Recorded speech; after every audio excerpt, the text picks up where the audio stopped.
여러분, 혹시 손흥민 선수의 주급이 프리미어리그 슈퍼스타들에 비해 훨씬 낮다는 사실 알고 계셨나요? 토트넘의 주장으로서 그리고 전성기를 누리는 세계적인 공격수임에도 불구하고 말이죠. 오늘은 손흥민의 실제 주급, 그리고 프리미어리그 다른 스타들과의 비교, 그리고 현지 언론과 팬들이 말하는 진짜 평가까지 함께 정리해 보겠습니다. 먼저 손흥민의 실제 주급은 얼마인가요?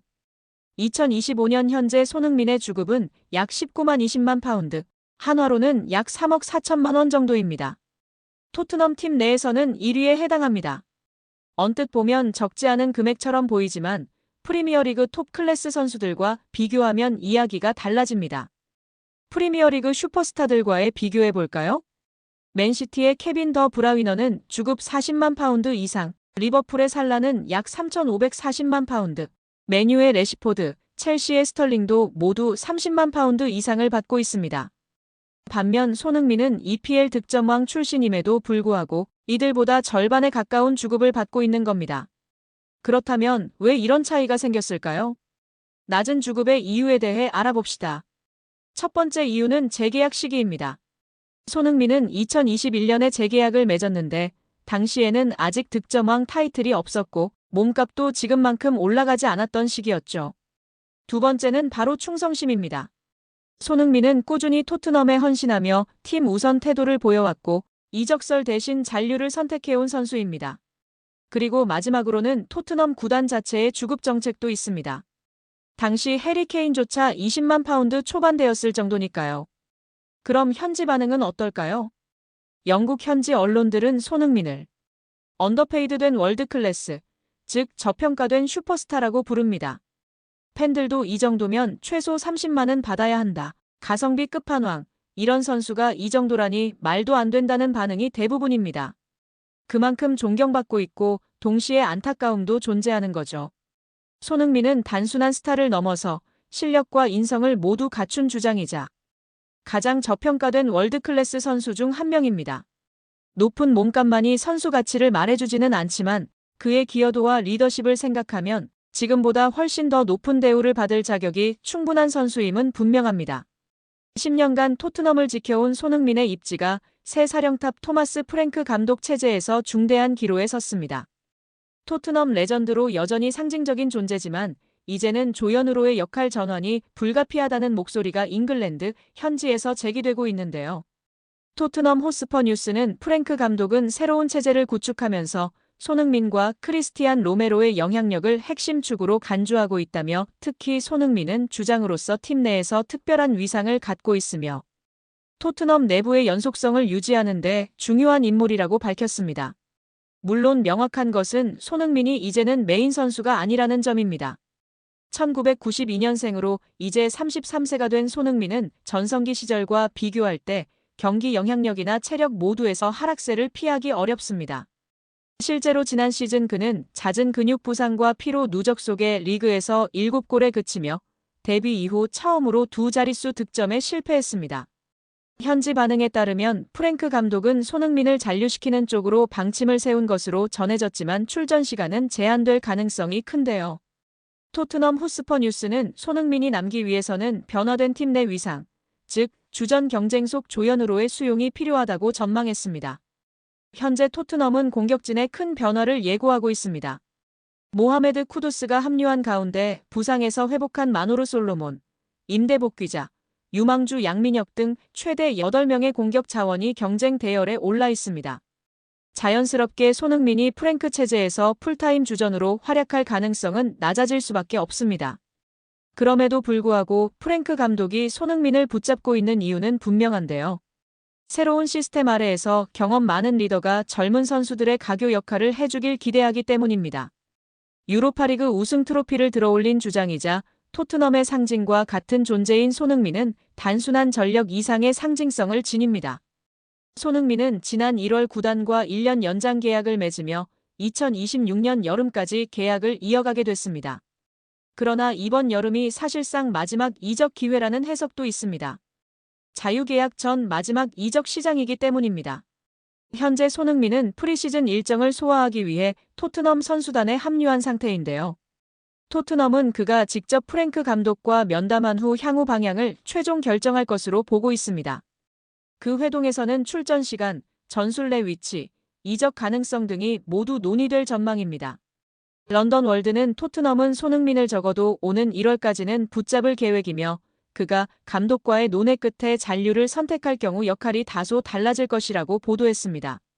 이어 팬들은 손흥민과의 작별이 가까워지고 있다는 걸 직감하고 있다. 하지만 여전히 손흥민이 프랭크 체제에서 어떤 식으로든 가치를 증명할 수 있을 것이란 기대는 남아있다고 덧붙였습니다. 한편 토트넘 내부 분위기는 손흥민에게 일방적인 결정을 강요하지 않겠다는 쪽으로 정리되고 있는데요. 10년간 팀에 헌신해온 주장에 대한 예우 차원에서 손흥민 본인의 선택을 존중하겠다는 입장입니다. 지난 10년간 팀의 상징이자 아시아 최고의 슈퍼스타로 활약한 손흥민이 소속팀인 잉글리시 프리미어리그 토트넘 호스퍼의 다음 시즌 주전 구상에서 제외됐다는 사실이 알려지면서 유럽과 중동, 북미의 복수 구단들이 그의 차기 행선지로 급부상하고 있습니다. 무엇보다 주목되는 점은 새로 부임한 덴마크 출신 토마스 프랑크세 감독이 손흥민과의 면담에서 선발을 보장할 수 없다는 입장을 전달했다는 점인데요. 토트넘이 손흥민 없이 새 시대를 열 준비를 하고 있다는 방증으로 풀이됩니다. 이처럼 손흥민의 역할 변화가 구단 내부에서 공식화된 가운데 미국 유력 매체 디 애슬레틱이 사우디 프로리그와 미국 메이저리그 사커가 손흥민을 적극적으로 원하고 있다는 내용을 보도하며 이적 가능성에 무게를 실었습니다. 풋볼 런던의 토트넘 전담 기자 알레스테어 골드는 지난 2일 손흥민과 프랑크 감독 사이에 직접 면담 사실을 보도했습니다. 골드에 따르면 최근 프랑크 감독이 손흥민과 대면에 면담을 진행했고 그 자리에서 주전 보장을 할 수 없다는 뜻을 분명히 전달했습니다. 이어 골드는 손흥민이 잔류하더라도 출전 시간이 줄어들 수 있으며 반대로 이적을 원한다면 구단은 이를 막지 않겠다는 유연한 입장을 보였다고 전했습니다. 이는 단순한 기용 방식 변화가 아니라 사실상 이적을 고려해도 좋다는 우회적 신호라는 해석이 지배적입니다. 손흥민은 토트넘 입단 두 번째 시즌부터 줄곧 주전 자리를 유지하며 에이스로 활약해왔습니다.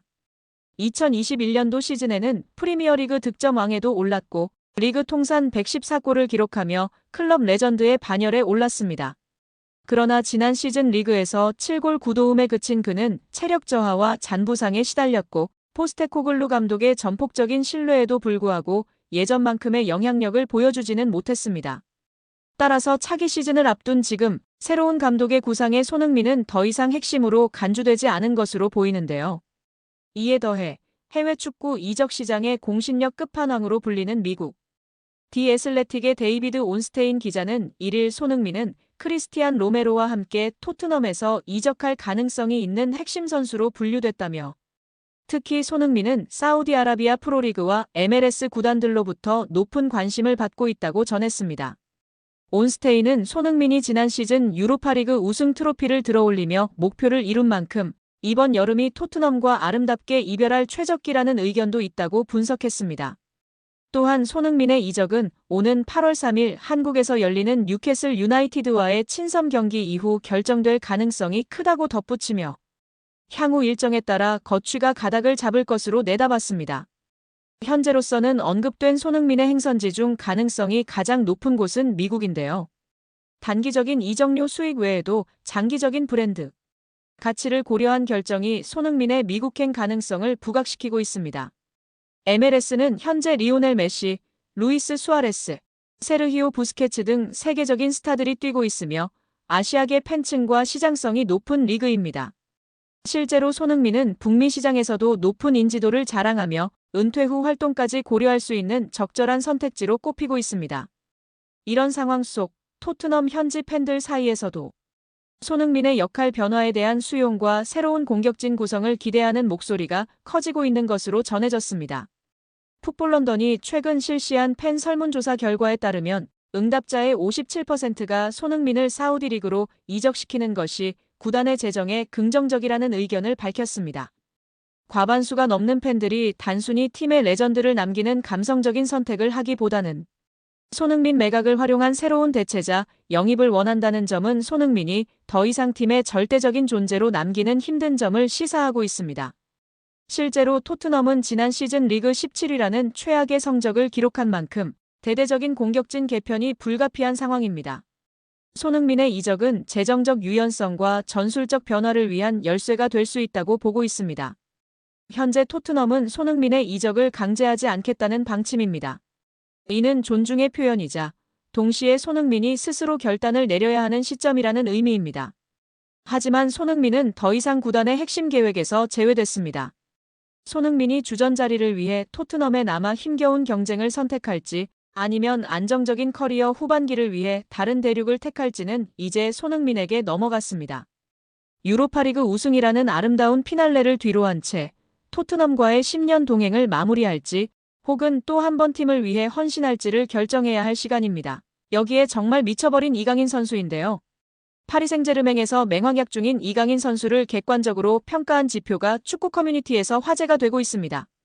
파리 생제르맹에서 뛰었던 선수들 중 한 경기에서 키패스 7회 이상 기록한 선수는 총 4명입니다. 모두가 알만한 월클인 선수들밖에 없습니다. 네이마르, 디마리아, 메시, 사라비아 선수인데요.